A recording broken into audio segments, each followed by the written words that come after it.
wakes up. She tries to get up but cannot, realizes her attack towards him, and says that the ancient spirit princess is much stronger than before. Someone with heavy feet comes there, and both of them see that Kang's grandfather is here. Grandpa looks at the attack and says to the old woman that he thinks she has become gentler as time passes. The old woman is surprised to see him there, and both come face to face. Grandpa sees her and says politely that the fact that she came here is only for her purpose.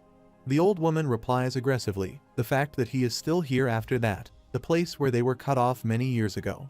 Moreover, she says their persistent, ill-fated relationship ends today, get ready to die. Grandpa replies that he notices that her temper has not changed. He puts his hand on her chin, looks at her and asks why has she become uglier. After hearing all this, the old woman becomes angry, prepares a fireball in her hand, and tries to attack him with this ball. The old man also prepares a blue ball in his hand, and then both keep their hands against each other. A big circular ball, half blue and half yellow, appears around them. During their fight, the old man looks at the old woman nearly and asks her if she has learned the Spirit Flower Book of Wisdom. But he learned that her face changes in exchange for obtaining an enormous amount of internal Kai energy, and that's why she became uglier. Kang's mother and the young lady also see this moment and feel that the speed of the wind is too high. She says that seeing that her father-in-law is being pushed back, she should move forward to help him. But suddenly, a young lady put her hand on Kang's mother's shoulder and stopped her by saying to follow her now. The young lady takes her with her where Kang is lying. He is moaning because of pain in his body. When she had a look at her son, she became sad and started to call his name.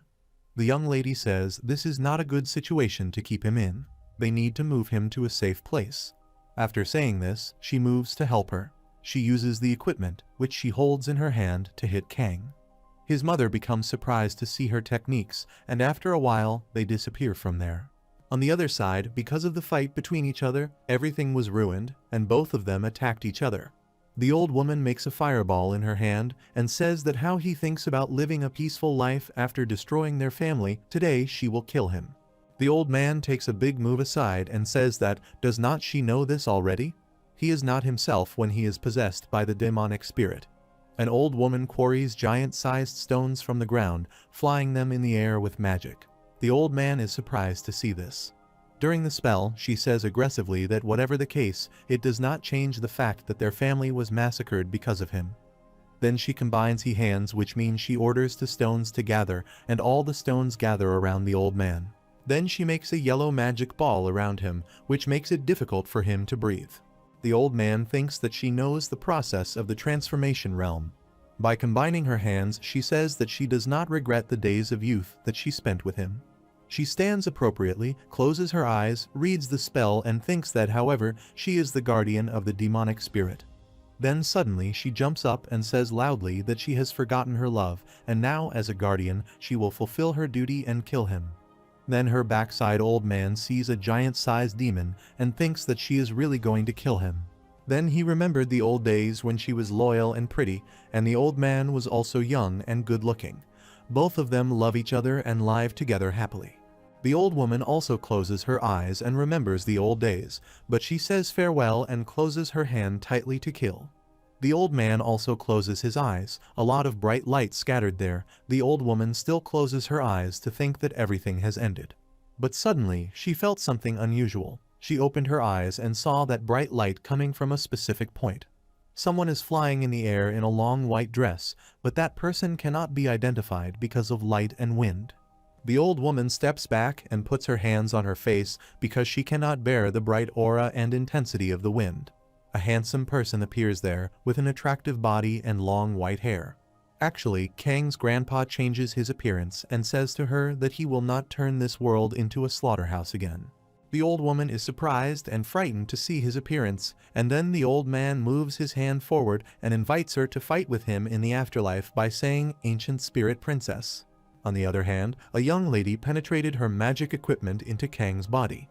After seeing this, suddenly, Kang's mother grabs her head tightly, stands her forcefully against the wall, and asks her angrily what dare she mess with her son. The young lady replies innocently that she has been trying to remove the prison. After hearing her reply, she becomes surprised and immediately looks at her son.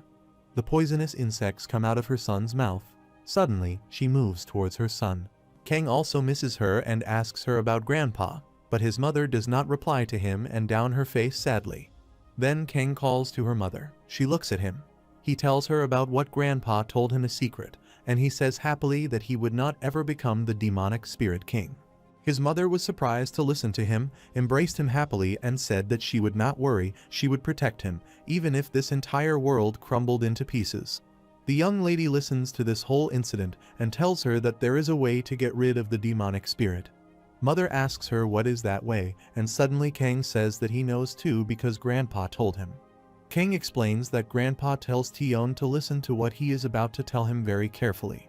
When Grandpa magically heals him, he tells him that the notorious killer, the demon spirit king, who is talked about by society, is his grandpa. Kang becomes surprised to hear him. During magic, Grandpa explains that his father's disappearance is probably because it's the retribution for the deeds he has committed. Grandpa was just an immature child who killed many people without any reason, no different from the other people, and an arrogant child who loved to use his power. He was handsome but never understood that killing people was bad, and that no one was there to change his thoughts. At that time, he has a good family with a beautiful house. Even though he kills many people, he knows how to protect his family. He has a beautiful, lovely wife, Kang's grandmother, and a son, Kang's father, named Kang Jihan. But the price of his arrogancy was too high. The people he defeated bore a grudge against him, set his house on fire, and his wife did not make it out. He and his son see the firehouse with their eyes and are left alone in this world. After that, he starts to cry and becomes very angry. Blinded by his rage toward the people of this area and seeing his hands, he cannot accept that it was all because of his sins. At that time, a demonic family comes there. They appear before him when both of them are sitting on the floor hopelessly. One explains that they were part of the ancient spirit family, the ones who worshipped the demonic spirit. They were despised by the people of that area because they worshipped the power of a demon. They wanted to carve their existence into the world by taking revenge through the demonic spirit. They gave him a proposal of the princess. They wanted him to inherit the demonic spirit of unparalleled power and take revenge on the people of that area. Their objectives matched. He foolishly accepted the proposal of the princess and thought that he could take revenge using the demonic spirit's power. Then they became a family instead. His son means Kang's father seemed happy and to have forgotten his sadness of losing his mother. However, once he inherited the demonic spirit, he fell into an unending pit of despair and looked like a terrible monster with long teeth and hair with shiny red eyes. He came towards the wanted area and killed many people. That was the horrible scene in which there were endless screams and a stench of blood, and he could not tell how many years had passed by the time he regained consciousness. One day, he tries to open his eyes unconsciously. Kang Jihan, standing near him, calls his father. Jihan says to his father that he has finally regained his senses again. He has white hair, sees him with unconscious eyes, asks if he is Jihan, and remembers his previous sins. While that area was possessed by the demonic spirit, the ancient spirit family and countless sects, he had slaughtered countless lives and turned the living place into the graveyard, bird place. Jihan learned the Black Demon King's fundamental breathing technique and the demonic spirit treasures. Jihan tried to stand him up with his arms, absorbed the demonic spirit from him, and put an end to the terrible slaughter. But he ran away because he had many sins. He did not want to remember anything and held his head because of tension. After many years, by the time children who did not know of the demonic spirit king's slaughter were being born. Jihan also got married and brought a son here named Kang Tion. When Grandpa looks at his grandson, he thinks that the demonic spirit's curse may be hereditary. He can feel the demonic spirit inside his grandson and is sure that this is all retribution for his grandfather's deeds. That was the last day he saw Jihan because he had gone on his mission. After hearing this all, Kang becomes sad to miss his father. Grandfather also feels bad, but after that, Grandfather tells him to control the demonic spirit completely. He must fulfill 3 conditions: the ancient spirit earring, the Black Demon King's fundamental breathing technique, and the third is the complete awakening of the demonic spirit treasures. Kang thinks sadly about how he can gather these 3 things, and then suddenly, the young lady removes her one earring and says that she would not let him be entwined in the cycle of this curse. She puts the earring into Kang's hand. He is surprised to see it and thinks that this is the same demonic spirit earring that Grandpa talked about. Moreover, the young lady explains that this earring contains a spell that blocks the stimulation of the demonic spirit. His grandfather went berserk because he did not have this earring. Kang starts to move from there with the support of his mother's shoulder, and she apologizes to the young lady for choking her. Then his mother shares his weight on her shoulders, moves forward to go, and Kang asks his mother about Grandpa. The young lady looks towards the sky and says, "Please hurry up. It looks like they are really trying to put an end to each other." Mother says her thanks and asks, "What about her?" The young lady smiles and says something into her ears, and her eyes remain open after hearing her. On the other side, most of the ground part damaged because of their fight. The old lady speedily moves towards the old man. He also angrily waits for her because of the fight, and both attack each other. The old woman prepares a fireball again. He also becomes aggressive when he sees it, and then she throws it at him speedily. But he disappears from in front of her and comes behind to attack her with a shiny magic ball. The old man finally attacks her from the backside, and she moves away. After the attack, she tries to stand properly, becomes annoyed, and thinks that the demonic spirit should have left his body, but he returns to his appearance as the demonic spirit king.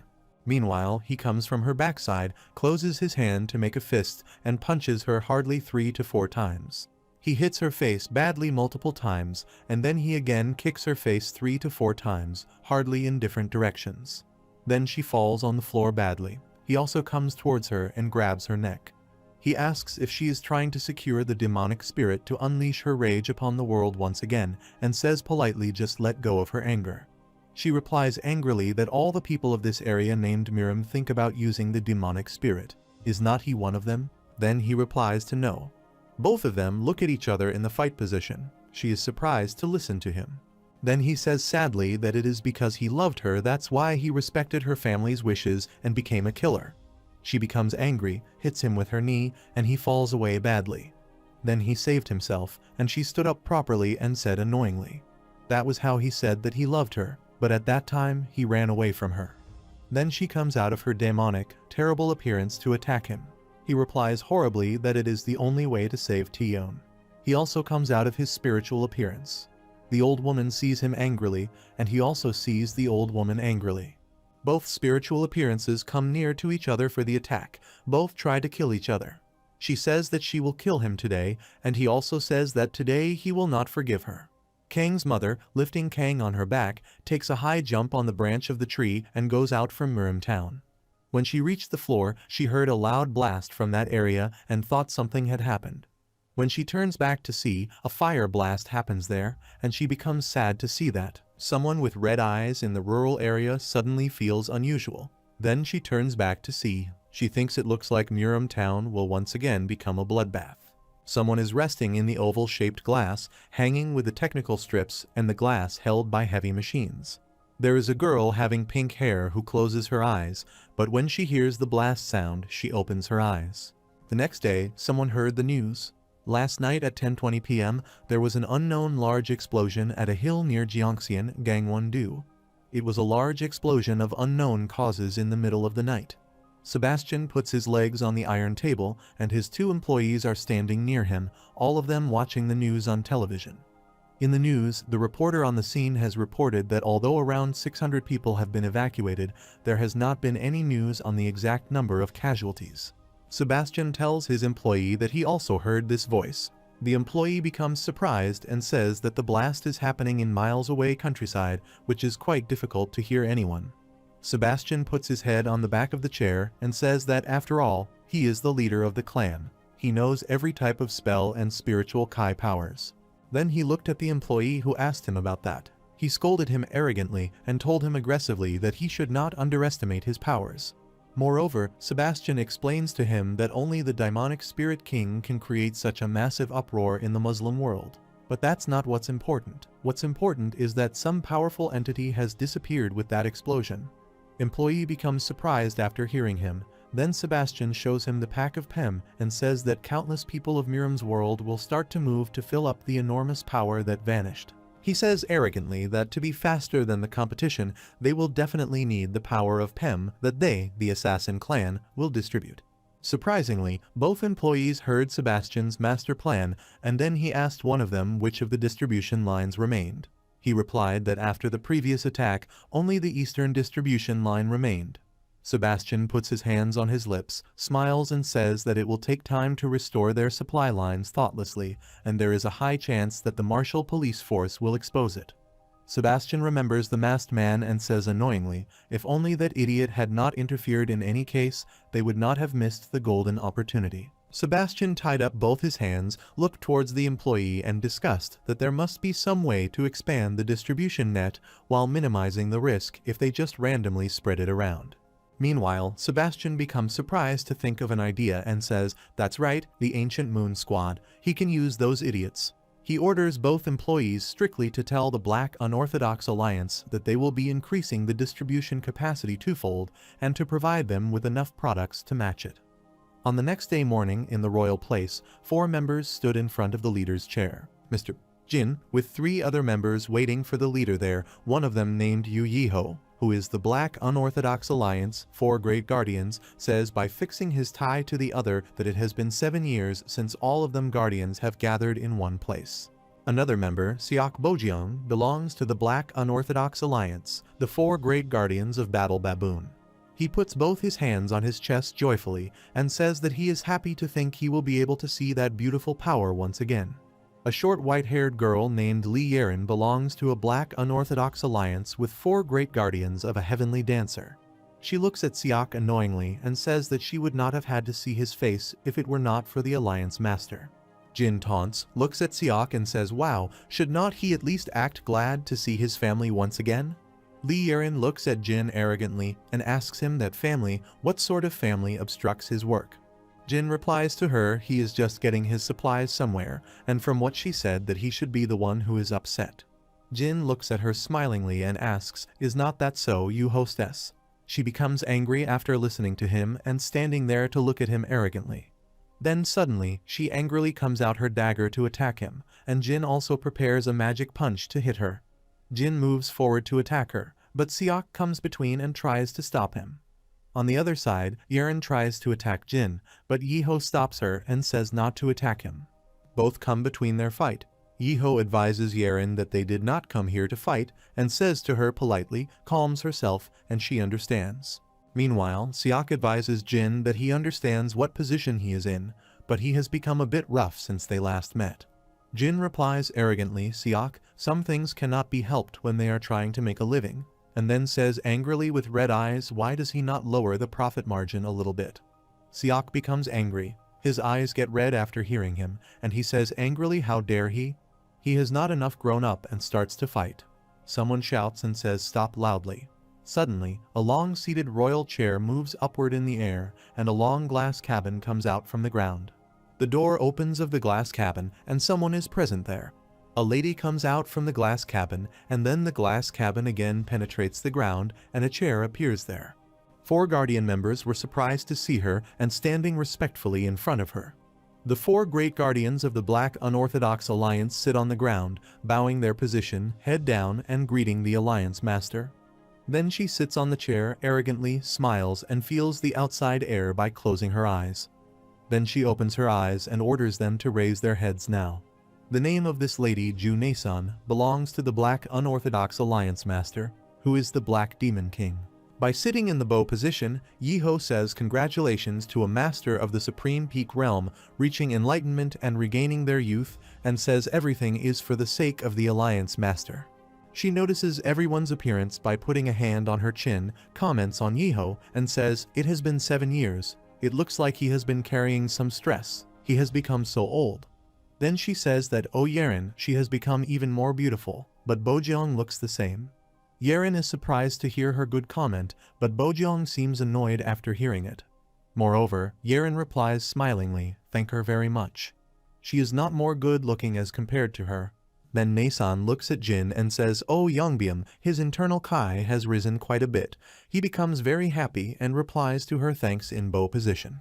Then Naesan prepares a magic ball on her finger and asks Jin, by this method they shall see how much he has improved. After hearing her challenge, Jin looks at her annoyingly. She lifts him up with the help of her finger's magic, pointing towards him. Then Naesan looks at him annoyingly, asks him what he is doing, and shows her something different. Jin feels pain in his body. He keeps closing his eyes and replies to her that he has reached the 10th star of the Black Demon art, but he is still no match for her. Because of her high-intensity power, Jin's earrings break. Yiho looks at Nason and thinks that the Alliance Mater has grown so powerful after her isolation training she has reached the realm of Kai telekinesis. Nason grabs Jin's face and taunts him that he is not earning at his age a bit too much. In any case, he knows that she treasures him. Jin bowed down on the floor in front of her and said thanks to her.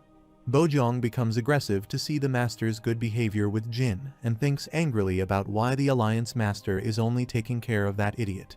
He also serves a lot, so she should also take care of him. Then he remembers the previous days when the Alliance Master only ordered him, and he fulfilled them happily. Same as some days ago, she looks at her nails and orders Bojong to give her a report about everything that he has found out about the demonic spirit king. He informed her that the sign of the secluded demonic spirit king because of a heavy blast was seen yesterday at 10:20 p.m. in the countryside. Moreover, he explains that the field investigations have confirmed that the demonic spirit king had a massive battle with another spiritual power and even used their spiritual appearance. He tells her frightenedly that they are still searching for their whereabouts, but it will not be long until they are found.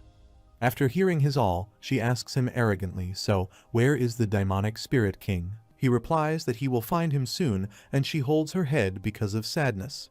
But today, she remembers Bojong's previous record and becomes angry. That's why Bojang notices that the earth shakes because of her anger. Her pink hair lifted because of her anger, and she asked Bojang what he had been doing while she was in isolation training. Meanwhile, the whole palace starts to shake. After seeing this all, Yiho thinks that this is bad. If the Alliance Master gets angry, then it could be bad for the entire area due to her anger. Nason says that the demonic spirit king's grandson has already been located. Suddenly, Jin tells her he found some child using the demonic spirit king's martial arts on YouTube. After some personal investigation, he found out that he was in the first seat of the Martial Police University's 34th generation. Nason moves forward to listen to him carefully and asks how a child can use the demonic spirit king's martial arts. She put her hand on her neck, see upward to think something. Then she closes her eyes, puts her hand on her mind, and tries to think of an idea. Then, suddenly, she opens her eyes and sees that she has finally thought of an idea. She suddenly calls Bojang and tells her that this time he will fulfill her order. Bojang replies in a friendly manner and okay. Then she says politely and happily that if she enrolls in the Martial Police University, she is going to catch the demonic spirit king. On the next day, Martial Police University shows Kang Taeyeon reaching the university again with his bag and putting his hands in his pockets. On the other hand, someone describes the Martial Police Force, which is the Murim Police Force. Actually, the Martial Police Force is a force that was established to prevent, suppress, and investigate criminals in Murim in order to protect citizens' lives and assets. Moreover, the Martial Police University is a university that was established in order to foster talents that are suitable for the Martial Police Force by educating them on how they should behave and teaching them martial arts. The leader addressed the hall and said that the 34th batch of newcomers admitted into the university would also go through 4 years of education. A lot of students stood there to hear the leader's address. Taeyeon and Lee Jae-jak were also standing there at the back of other students. Jae-jak itches his chin and asks Taeyeon if he thinks they did not know basic stuff like that before coming here, and his conversation is so boring. While writing the basic points of the ceremony, Taeyeon smiles to see him and says he really thinks he made a good choice by joining the Martial Police Force. Moreover, Kang tells him they should be able to learn martial arts from different sects here like the manhua sect's air burst sword. Jae-jak starts to think about the Hua sect and becomes sad. In the previous days, he lay in front of the long white-haired person who said he had disappointed him. That person says to him angrily, does he think he calls himself the eldest son of Mount Hua sect's leader in this state? Jae-jak replies that he joined the Martial Police University. That university that only capable people can get into though, didn't he? Then he hits his hand on the floor hard and asks him what more he is expecting of him. He thinks something and says that he guesses he still does not know the weight of being the Mount Hua sect's leader. Then he turns back with his long sword to go outside by saying he is a useless idiot. Jae-jak becomes sad to see his reaction and starts crying. Today, Jae-jak also remembers that incident and becomes sad. Seeing that he is silent, Kang hits his shoulder with his elbow and asks what the matter is and if he is feeling unwell. Jae-jak replies he is okay. The leader on the stage explains that they are at the Martial Police University that will be providing all of them who are trying to become a member of the Martial Police with a place of education. Jae-jak got bored hearing him, but Kang listened to him carefully, saying their professors and the teachers would become the foundation for all of them to be able to grow without limits and go through all their trials here with them. Some other students, including Jang Hakwoo, also listened to his advice carefully. The leader tells them that they are all the new generation that will soon be the future of the Martial Police Force, and congrats to all of them. While addressing them smilingly, someone jumps up and comes there from behind him to attack him. Within a second, he attacked him with his dagger and tore him into 2 pieces badly. When the robber cut him into pieces then, both of the leader's half-pieces fell in opposite directions.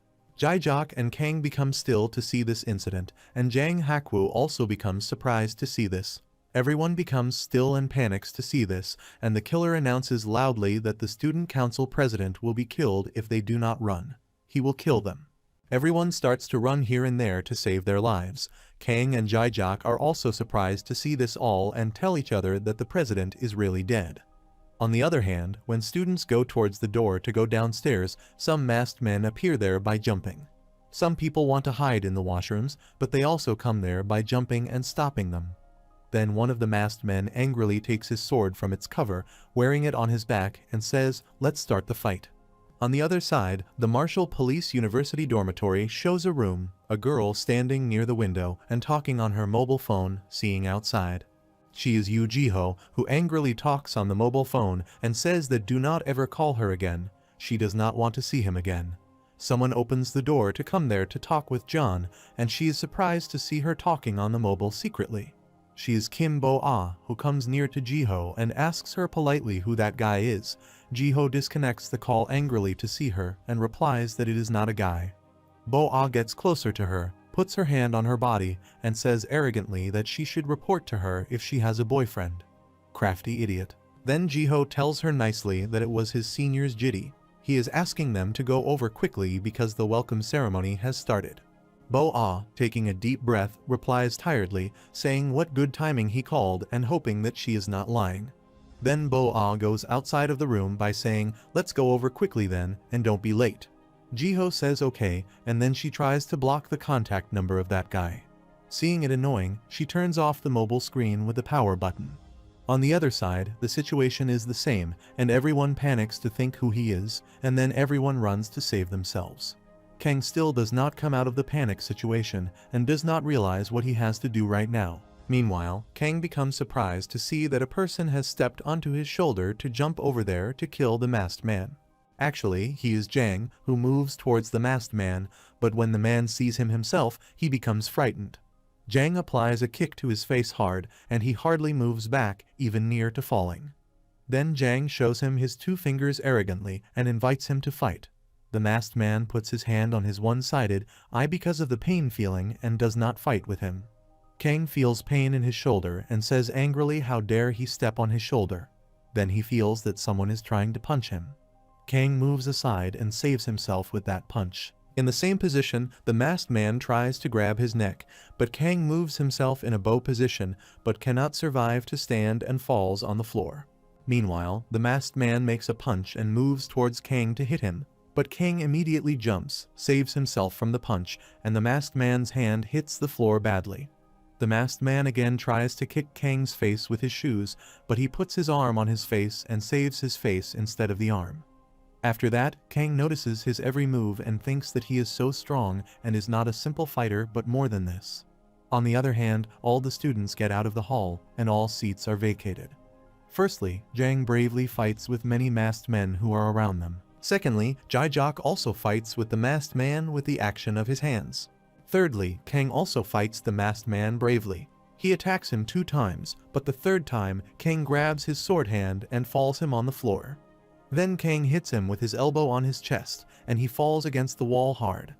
After beating him, Kang takes a deep breath and says all of them are tough opponents.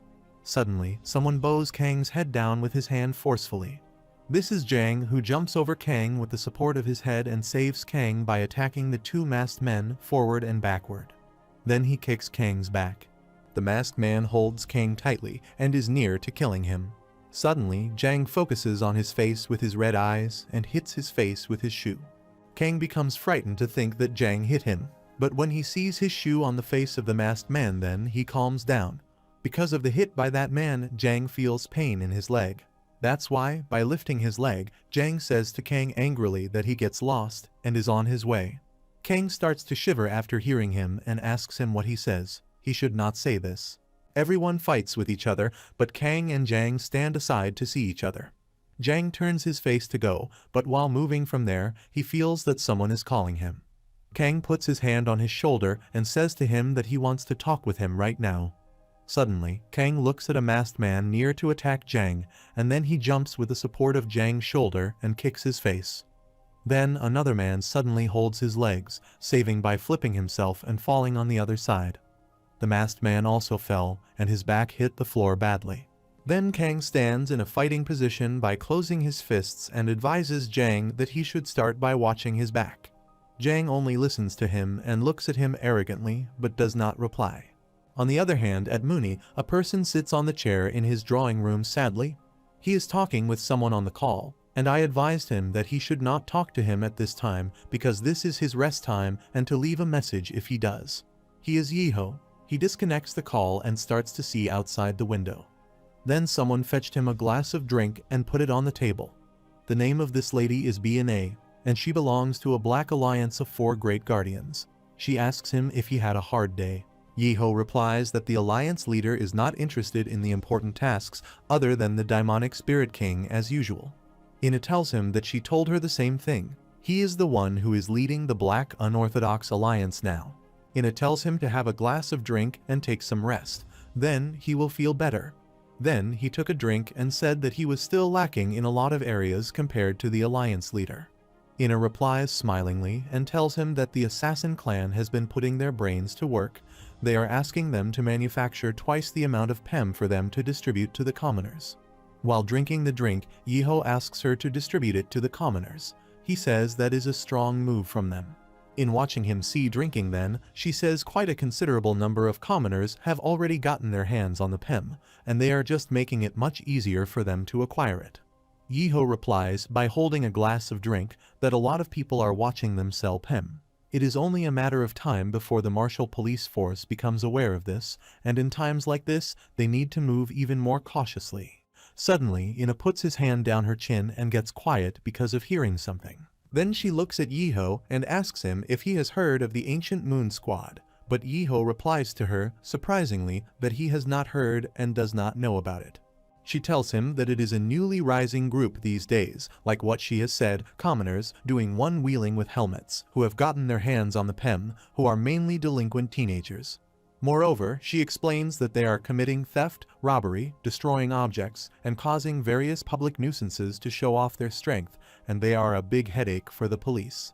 Ina puts her hand down her face and tells him smilingly that if they supply them with PEM, they can easily distract the martial police force's attention naturally. Moreover, she tells him that once the public order starts to show signs of cracks, then even Jang Jinin, who is the police chief and the core of the mighty orthodox sects, will not be able to escape from the reprimand. If that happens, they, the Black Unorthodox Alliance, can break through via those cracks. While shaking the drinking glass, Yeho says that it means she is suggesting that they should use the ancient moon squad as a spark, become happy, and drink. On the other side, dust scatters around the student hall, and many students are lying on the floor unconsciously and injured badly. Suddenly, Yu Jiho comes there and is surprised to see that the place is looking like a battlefield. Only 3 students fight there bravely, and many masked men gather around them to attack. Meanwhile, Kang sees them there and advises them to run away, saying it is dangerous here, but Bo-ah says to the masked man, surprisingly, seniors do not think that they guys are going too far this time. After hearing the senior's words, those 3 guys become angry and look at them aggressively. Suddenly, Kang Jaijok feels that someone has landed on the floor, and he orders the masked man to stop it now.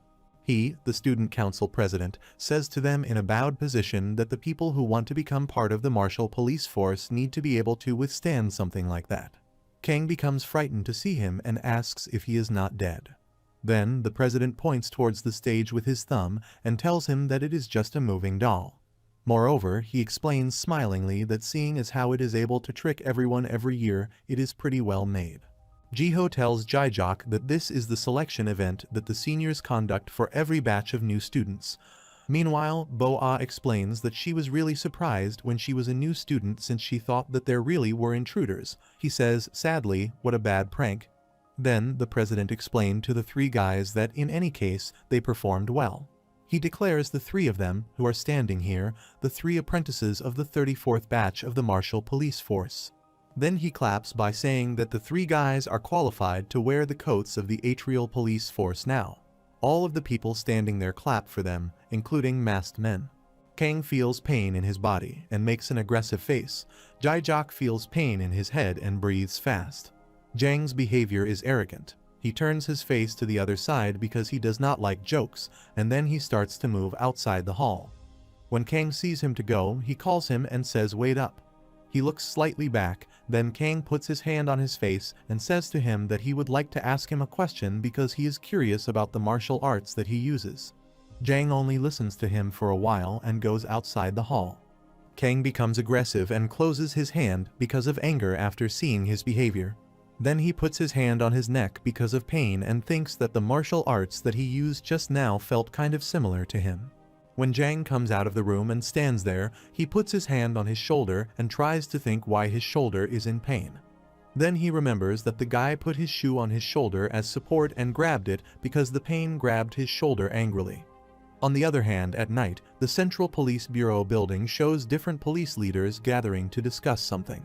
Two persons and a long-haired person sit, and a person standing there named Lee Dongha belongs to the Wudang sect of Secretary Chief. He says he will start the briefing about the Ancient Moon Squad, a topic of interest lately. The long-haired man with red eyes wearing a police uniform, named Jang Jinan, belongs to the Murim Alliance leader and police chief and orders Dongha to start the discussion. He explains that in this town, the Ancient Moon Squad, wearing helmets and doing one-wheeling, are the recent troublemakers for the citizens. They are a suspicious group of people who are mostly made up of delinquent teenagers who have run away from home, go to public places, and tease them. They have damaged several regions greatly with the strength that they have gotten from consuming PEM. Robbery, theft, destruction of objects, and even committing all sorts of big and small crimes. Police officers try to catch them and attack them strongly, but they beat and injure them with their equipment. They are still in the middle of an investigation, but they have found out that this is related to some of the people in the Murim.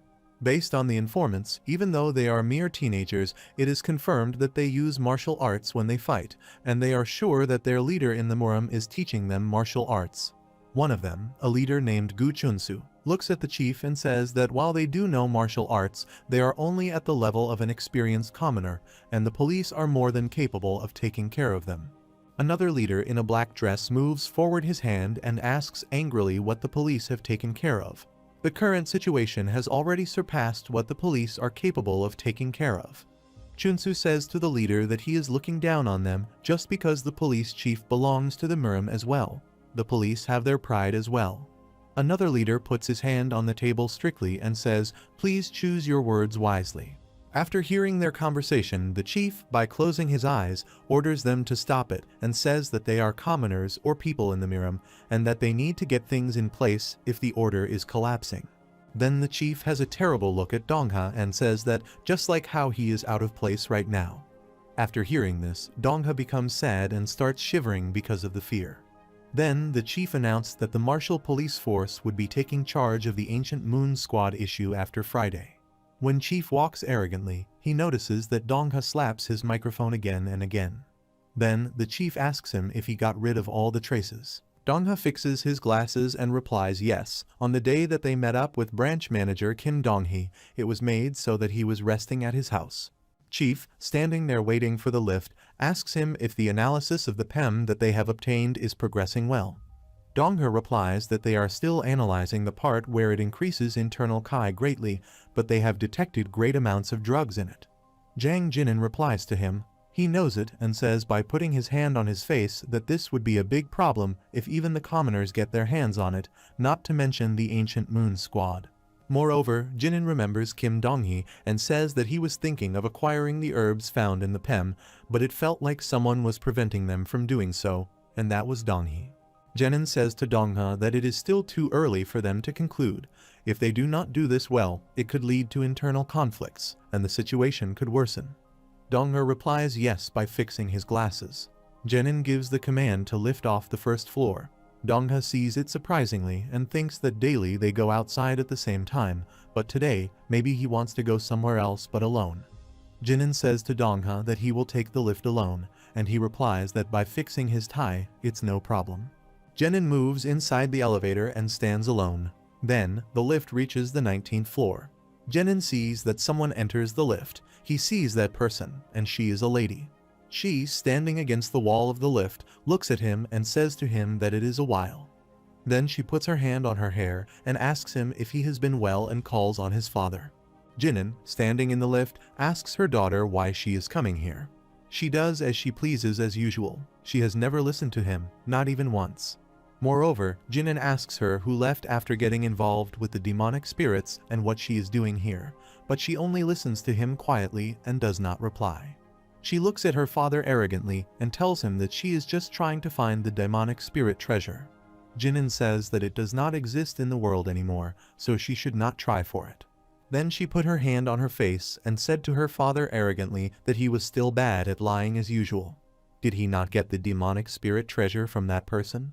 After listening to her, Jinan becomes angry, his eyes get red, and he says to her annoyingly that it does not make him repeat himself. He does not have it. The elevator continuously covers the distance. In the elevator, she tries to come out the sword from cover, and then says that once she is out of her, she will kill all the unorthodox sects she comes across. Suddenly, she comes out her sword, puts her hands into her trouser pockets, and says to him by showing him the sword, just like the assassin that he has raised her into in the past. Jimin looks at her angrily but does not say anything and keeps quiet. She waves her sword in the air with one hand annoyingly and says she intends to leave traces of whatever she does from now on. Meanwhile, she points her sword toward him and tells him that all these things are done by Jang Jia, the daughter of the Murim Alliance leader and the current police chief, Jang Jinan. If that happens, he would not be able to still be in his position. Jinan looks at her angrily and asks her why she is suddenly so interested in the demonic spirit treasure. Is this related to the big explosion that occurred previously? She does not reply to his father. The elevator reaches the 8th floor, but she still does not say anything.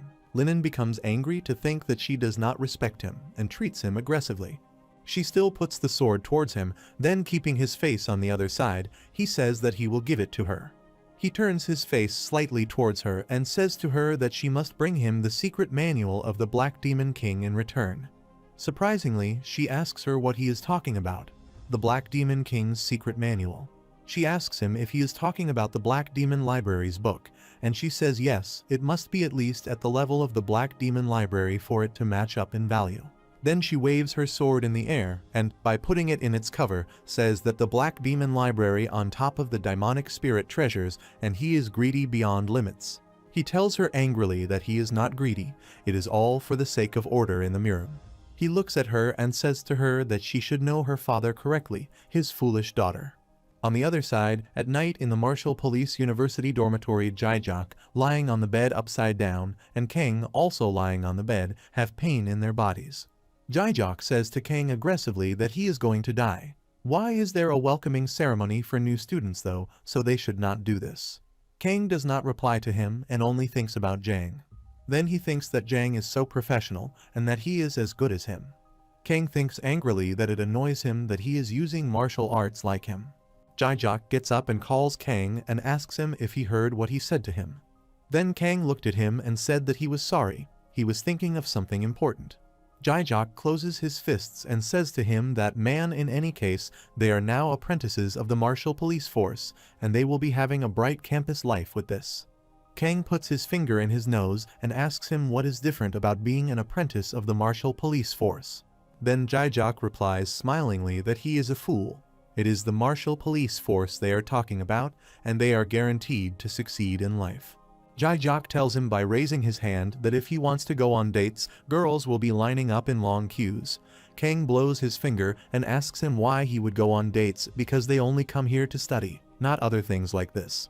Jae-jok becomes angry after listening to him and says that he is a boring person. Kang, lying on the bed, turns his face to the other side and says that he is not interested in these likes of relationships because he does not have a dirty mind. Jae-jok becomes angry with him, pointing at him and telling him to keep quiet and not say it again. By closing his eyes and putting his hand down his head, Kang says that his mother told her to be careful of pretty girls. Jae-jok puts his hand on his lips, tries to stop his laugh, and says that it means he is a mama's boy who only obeys his mother's instructions. After hearing him, Kang suddenly goes towards him and starts to beat his head badly. On the next day, at dawn, Jae-jok and Kang become shocked to listen to something. This is Jiho, who writes the marks on the paper of every student and orders their juniors to jump off of this high building, because this is part of their training. This training name is Kingong, the type of martial art that makes a person light on their feet and allows him to move faster or even move in the air. Jiho and Bo-ah are surprised to see that the students feel fear because of the height of the jumps.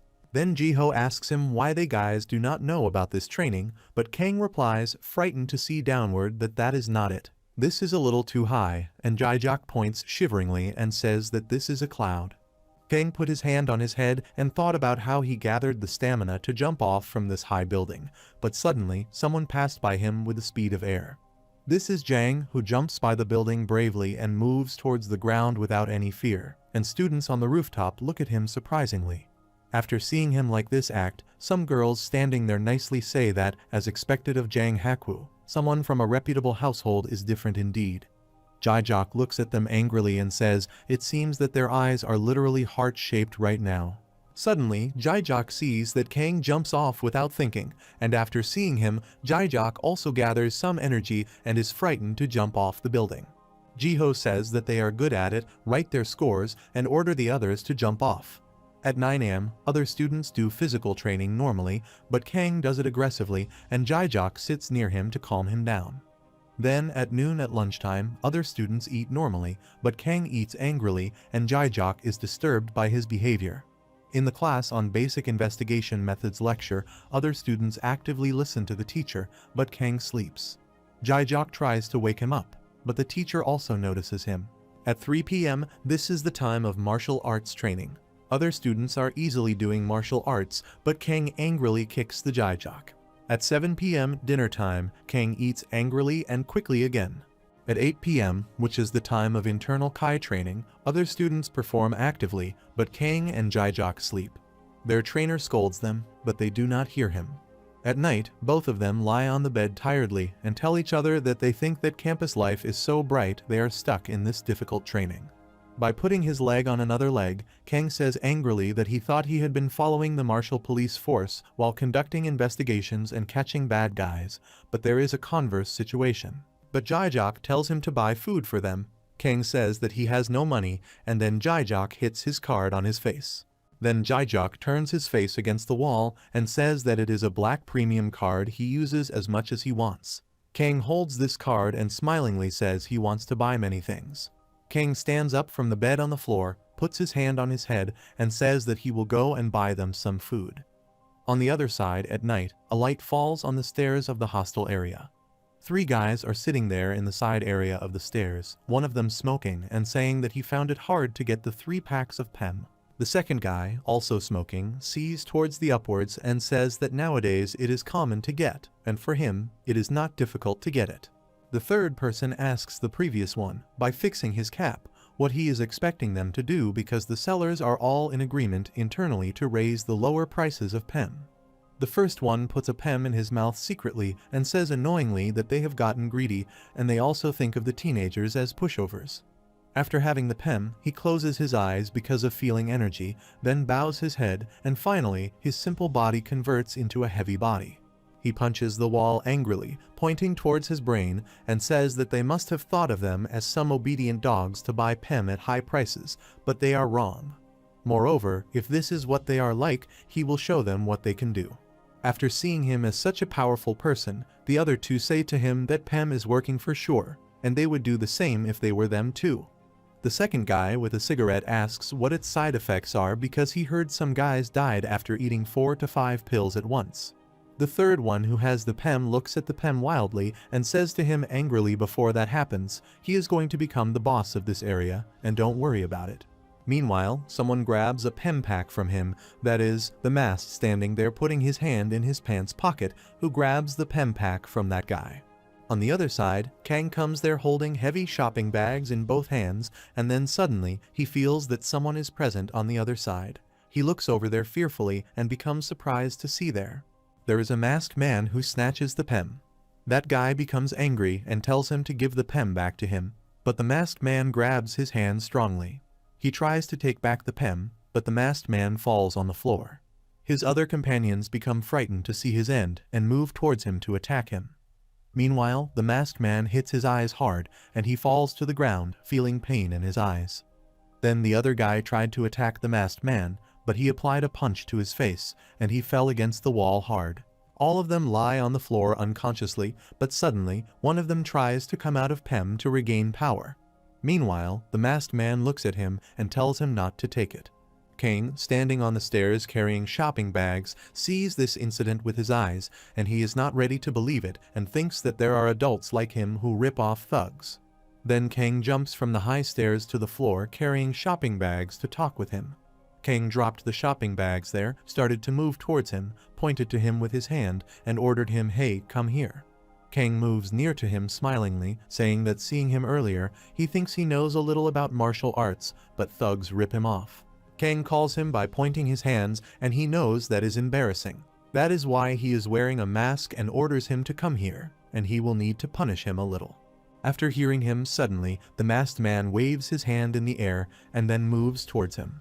Kang becomes frightened to see him. Immediately, Kang feels like his surroundings are silent. Both are standing in the black horror place, and there is no one around them. Kang looks at himself and then feels like a sharp breeze is cutting through his flesh. The masked man also seems terrible and tries to kill him with his magic. Kang fearfully tries to step back, thinks he has to get out of there quickly, and goes. But suddenly, he stops, turns his face towards the masked man, waving his hand, and thinks that he should not run. Kang looks at him angrily and says that he realizes that he has to fight him instead of running. Suddenly, Kang moves forward, takes high jumps, and tries to kick the leg of the masked man, but immediately, the masked man also hits his leg. Both looked at each other angrily and stepped back. Firstly, the masked man attacks Kang's face, but he bows down and saves himself. Then, Kang attacks the masked man's face, but he moves aside and saves himself. Meanwhile, the masked man moves himself in the rotatory position to move forward toward Kang, but he saves himself with the support of his hand. Then Kang wants to punch his face, but suddenly, he thinks that the masked man's previous move was hitting his fingers in the eyes of that guy. The same thing happens. The masked man tries to attack with his fingers in his eyes, but Kang bows himself down and saves by his attack. In the downward position, Kang thinks that if he cannot remember his fingers' movement, he will not be able to see with his eyes in the future. Then Kang takes a flip by putting his hands on the floor and then sits on the floor in front of the masked man. Kang looks at the masked man, thoroughly judges him, and thinks that he is not a simple person. He is perfect in martial arts, and the timing of his counterattacks is way above expectations. After thinking about this, Kang cleans the sweat from his forehead and again thinks that this means that there are swarming strong players in Seoul. He says to himself that Kang Taeyeon cannot be scared by anyone who belongs to such a powerful person. Then Kang stands up from the floor and cleans dust from his clothes with his hands. Kang Taeyeon looks at the masked man angrily and says to him, "Let us fight and see which one is more powerful." At night, in the mountains area, someone drives a Mercedes car irregularly. Sebastian sits on the back by putting his legs on the front seat. While his employee drives the car, he asks him if he is sure that this is the right way because of the horrible dark surroundings. Sebastian replies angrily, "Yes, this is the right way." Then they reach the outside of the gate of the farmhouse, where 2 guards are standing there. The guards look inside the car, and one of them says to the other that this is Mr. and Sebastian's car, so let them go. The car goes inside the farmhouse by the gate, and guards greet him in a bow position. They reach the parking area, and a lot of cars are already parked there. It seems like many people come there. Seeing the busy parking area, Sebastian thinks that this place is supposed to be full of cars like this. and he is sure they will reach here late. When the car stops, an old man is standing there with black glasses. Sebastian comes out of the car, greets the old man, and asks him about his health. The old man replies he is okay. Then the old man smiles and says to Sebastian, let him bring him inside. They pass through a long street, and an old man walks forward, but Sebastian and his employee are chasing him. Sebastian asks his teacher. A lot of cars are parked in the parking that he had seen before. He means some people came here to meet him, but today, the limit of the cars is too much. But the teacher does not reply then. He stops near the door, puts the key in the lock to open it, and says he sees with his eyes. He opens the door, and a bright light is scattered there, and a big hall appears there. Sebastian is surprised to see that there is a battle ring in which two guys are fighting with each other, and a lot of people are surrounding them and hooting for them. The red helmet person kicks the opponent hard on his chest. Then he attacked his face with his punch.